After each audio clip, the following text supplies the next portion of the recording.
یہ اصل میں بنیادی طور پر سارے یہودیوں کی نہیں ہے، بلکہ یہ سیکولر ٹائپ آف جیوز کی ہے، اور یہ وہ لوگ ہیں کہ جو در حقیقت جو بینکرز ہیں بڑے بڑے اور جو کہ کنٹرول کر رہے ہیں دنیا کی اکانومی کو، وہ زائنزم کی سب۔ آپ بینکنگ کی بات کر رہے ہیں، اکانومی کی بات کر رہے ہیں، جو مسلمانوں میں ایک مجھے اکانومی کی ایک مثال میں دے سکتا ہوں، وہ ہے حضرت یوسف علیہ السلام کی، کہ حضرت یوسف علیہ السلام نے جب پہلے خواب دیکھا اور کنگ آف ایجپٹ نے ان کو بلایا، انہوں نے خواب دیکھا، تعبیر انہوں نے دی، قحط سالی کی اور بچت کی اور سیو کرنے کی، پھر اس کے بعد and if I am not wrong, correct me if I am wrong, کہ حضرت یوسف علیہ السلام کو جب کنگ آف ایجپٹ نے بلایا، انہوں نے کہا کہ اب ہمیں کیا کرنا چاہیے ان 7 سالوں میں، تو انہوں نے کہا قال جلنی علی خزائن الارض انی حفیظ العلیم، کہ اب جب انہوں نے یہ کہہ دیا اور انہوں نے کر بھی دیا اور انہوں نے خوش اسلوبی سے کر لیا، لیکن آج کل مسلمانوں میں حضرت یوسف علیہ السلام جیسا فائنانس منسٹر ہم کہاں سے لائیں گے؟ اصل میں تو مسلمان جو کہ بحثیت مجموعی کئی 100 سال کا ایک سلائیڈ ہے جو نیچے جا رہے ہیں، علمی طور پر جا رہے ہیں، سائنس کے علوم کے اعتبار سے جا رہے ہیں، ٹیکنالوجی کے اعتبار سے جا رہے ہیں، تو اس وقت تو ہم ڈیکیڈ لاٹ ہیں، حقیقت یہ ہے۔ اب اس کے اندر تو کہیں سے نئی زندگی کا شرارہ کہیں سے پھوٹے کسی جگہ پر، بحیثیت مجموعی مسلمان امت جو ہے وہ اب اس قابل نہیں ہے۔ اللہ تعالیٰ کسی ملک کے اندر ہو سکتا ہے کہ ایک نئی یعنی ایک حرارت پیدا کر دے ایمان کی، اور اس کے ذریعے سے وہاں اسلامی انقلاب آ جائے اور دنیا کو دکھا دیا جائے کہ دیکھو come and see with your own eyes this is Islam, یہ ہے اسلام کا نظام of social justice, come and see it, جو کچھ تم نے پڑھا ہوا تمہیں دکھا دیا گیا ہے وہ نہیں ہے اسلام، اسلام تو یہ ہے، آؤ بس دیکھو۔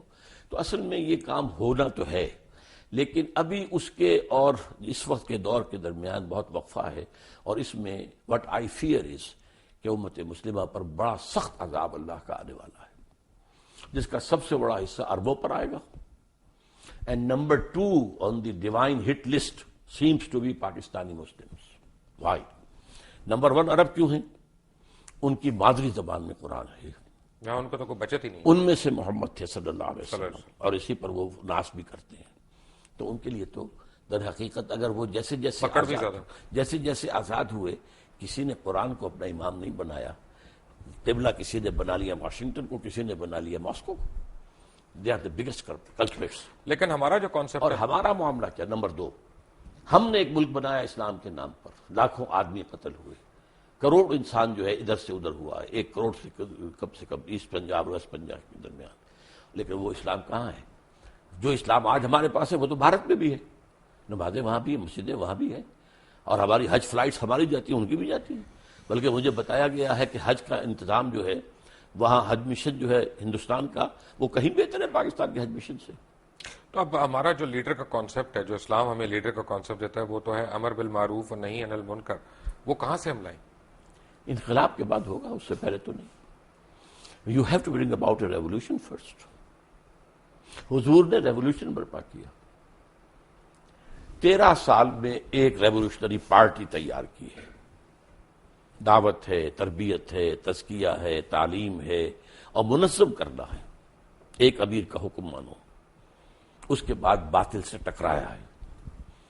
اقبال کا ایک شعر جو ہے بہت عظیم ہے، با نشہ درویشی در ساز و دمادم زن، چوں پختہ شوی خود را بر سلطنت جم زن۔ حضور کی حیات طیبہ کو 2 مصروں میں لے آیا اقبال۔ مکی دور کیا تھا؟ درویشی، دعوت، تبلیغ، نصیحت، واعظ، کوئی پاگل کہہ گیا ٹھیک ہے، کہہ گیا تو کہہ گیا، کسی نے مجنون کہہ دیا ٹھیک ہے، مارا جا رہا ہے صبر کرو، ہاتھ نہ اٹھاؤ، no raising of hands even in self defense for 12 long years it was the order of the day۔ پھر جب ایک جماعت تیار ہو گئی کہ جو اصل میں جو اپنی سرفروشی کے لیے تیار تھے، سب کچھ دینے کے لیے تیار تھے، باطل سے ٹکرائے۔ با نشہ درویشی در ساز و دمادم زن، 12 سال، چوں پختہ شوی خود را بر سلطنت جم زن، جب تیار ہو جاؤ تو اپنے آپ کو سلطنت زم سے ٹکرا دو۔ وہ ٹکر ہے جو پھر شروع ہوئی ہے مدنی دور میں آ کر، اور قتال شروع ہوا ہے، جنگ شروع ہوئی ہے، سینکڑوں صحابہ نے جانیں دی ہیں، حضور زخمی ہوئے ہیں، حضور کے دندان مبارک شہید ہوئے ہیں، خون کا فوارہ چھوٹا ہے، اور آپ کا خون اتنا گیا ہے کہ آپ بے ہوش ہو گئے ہیں، معلوم مشہور ہو گیا کہ آپ تو شہید ہو گئے۔ یہ ہے ریولوشنری پروسیس۔ اس ریولوشنری پروسیس سے کسی جگہ پر عالم اسلام میں کسی جگہ پر افسوس یہ ہے کہ ہم نے پاکستان اسی لیے بنایا تھا. اقبال کا تھاٹ یہی تھا, 1930 کے خطبے کی جان یہی تھی کہ انہوں نے اولاً مسلمانوں کی مسلم نیشن ہوڈ کو تمام جو بھی سوشولوجیکل جو بھی ہو سکتے ہیں فکر اس کے حوالے ثابت کیا کہ مسلمان ایک علیحدہ قوم کسی بڑی قوم کی نظم نہیں ہو سکتے. نمبر 2 انہوں نے پیشن گوئی کی کہ ہندوستان کے شمال مغرب میں ایک اسلامی ریاست قائم ہوگی. اور نمبر 3 انہوں نے کہا اگر ایسا ہو گیا تو ہمیں موقع ملے گا کہ اسلام کے چہرے پر جو بدنما داغ اور دھبے آ گئے ہیں دور عرب امپیریلزم میں, یہ بنو امیہ اور بنو عباس جنہیں ہم خلفاء کہہ دیتے ہیں, یہ تو عرب امپیریلزم تھا. اس امپیریلزم کے اندر جو تصویر آتی ہے اسلام کی, دنیا اس کے حوالے سے اسلام کو جانتی ہے. یہ دھبے ہٹا کر پھر خلافت راشدہ کا نظام دوبارہ دنیا میں قائم کرنا, that was the Pakistan ideology. But we have failed, badly failed. Why? لمبی داستان ہے, بہت بات. میں سمجھتا ہوں کہ ان میں اصل میں ایک تو جو مسلم لیگ کی تحریک کے اندر کچھ انہیرنٹ ویکنیسز تھیں وہ سامنے آئی. مسلم لیگ کی تحریک ایک تحریک تھی, موومنٹ جو آندھی کی طرح آتی ہے اور بگولے کی طرح نکل جاتی ہے. تحریک جو ہے اس کے ساتھ جب تک کہ کوئی مضبوط جماعتی ڈھانچہ نہ ہو, کارڈرز معین کارڈرز کے ساتھ ایک مضبوط جماعت, وہ آگے نہیں چل سکتی. یہی فرق تھا مسلم لیگ میں اور کانگریس میں. کانگریس کی مضبوط جماعت تھی, اس کے کارڈرز تھے, اس کا نظم تھا. مسلم لیگ کا نہیں تھا معاملہ, وہ تو ایک تحریک تھی. اور در حقیقت ایک چونکہ ایمرجنسی کی حالت پیدا ہو چکی تھی کہ مسلمانوں نے ہند کا کیا جو ہے مستقبل ہوگا, تو اس حوالے سے پاکستان بنتے ہی مسلم لیگ تو ختم ہو گئی, جسٹ میلٹڈ اوے. اور اس کے بعد کیا ہوا, چونکہ مسلم لیگ کی زیادہ قیادت مائنورٹی پروونسز سے آئی ہوئی تھی. ظاہر بات ہے کہ یہاں کے سنز آف دی سوائل تو وہ نہیں تھے, اب مرنا بھی تھا, ایک ایک کر کے مر گئے. اور ظاہر سے پھر یہاں پر تو سارا معاملہ جو آیا ہے پھر وڈیروں کے ہاتھ میں آ گیا, بیوروکریسی کے ہاتھ میں آ گیا. اور اس میں ایک بہت بڑی غلطی مولانا مودودی سے ہوئی, وہی جس کا پہلے ذکر ہو چکا ہے. وہ پاکستان موومنٹ سے علیحدہ رہے, انہوں نے ساتھ نہیں دیا. انہوں نے کہا کہ ہم ایک اصولی اسلامی تحریک جو ہے وہ برپا کر رہے ہیں. لیکن پاکستان میں آ کر ان سے غلطی ہوئی, انہوں نے الیکشن میں حصہ لے کر اور ایک پولیٹیکل پارٹی بنا دیا. اور نتیجہ کیا ہوا, اب گویا کہ اسلام ایک پولیٹیکل ایشو بن گیا. اس سے پہلے مولانا مودودی مطالبہ لے کر کھڑے ہوئے تھے اسلامی دستور کا. اس وقت تک چونکہ جماعت پولیٹیکل پارٹی نہیں تھی تو تمام حلقے جتنے تھے مذہبی انہوں نے ان کا ساتھ دیا. ایک غلطی یہ تھی, کیا؟ کانسٹیٹیوشن 1973 کا جو پروگرام شروع ہونے سے پہلے میں آپ سے ذکر کر رہا تھا, جس میں آپ نے مجھ سے پیج پوچھا تھا, میں نے پیج 129 آپ کو کوٹ کیا تھا. جب ہم بریک سے آئیں گے تو ہم اس کے اوپر بات کریں گے کہ اسلام ممانعت کرتا ہے بڑی سختی سے فرقہ بندی کی. ہمارا آئین جو ہے فرقوں کو ریکگنائز کر رہا ہے, اور چاہے وہ انفرادی طور پہ کر رہا ہے چاہے وہ اجتماعی طور پہ کر رہا ہے. بٹ ڈاکٹر اسرار احمد صاحب یہاں پہ ہیں. وی کم بیک ٹو ہم after break. Take a break.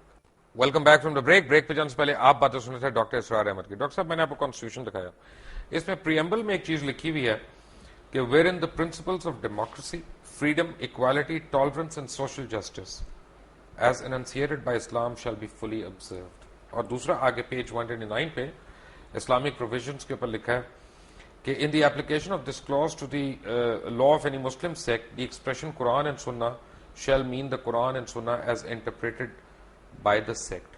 تو پہلی بات تو یعنی دو سوال. ورڈ پرسنل لا وہ اب کہاں گیا؟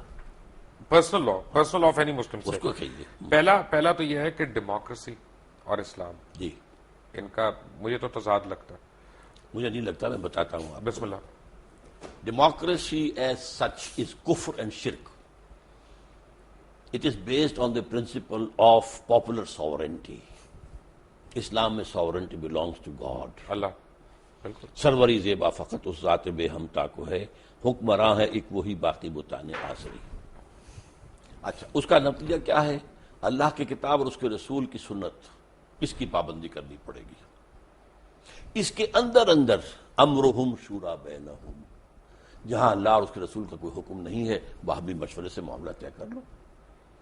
کوئی اتھارٹیرینزم, کوئی ڈکٹیٹرشپ نو, کوئی ڈائنیسٹی نو. امرہم شورا بین, دس از جمہوریت, اسلامی جمہوریت. You can say it's a controlled democracy, limited democracy.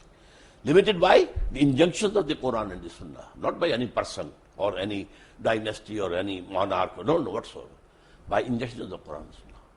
میں اس کی مثال دیا کرتا ہوں, بہت سادہ سی ہے, 2 منٹ میں ذرا لے لیجئے کہ اگر آپ کے پاس ایک گھوڑا ہے آپ چاہتے ہیں کہ وہ بھاگے بھی نہ، لیکن یہ کہ جڑ بھی نہ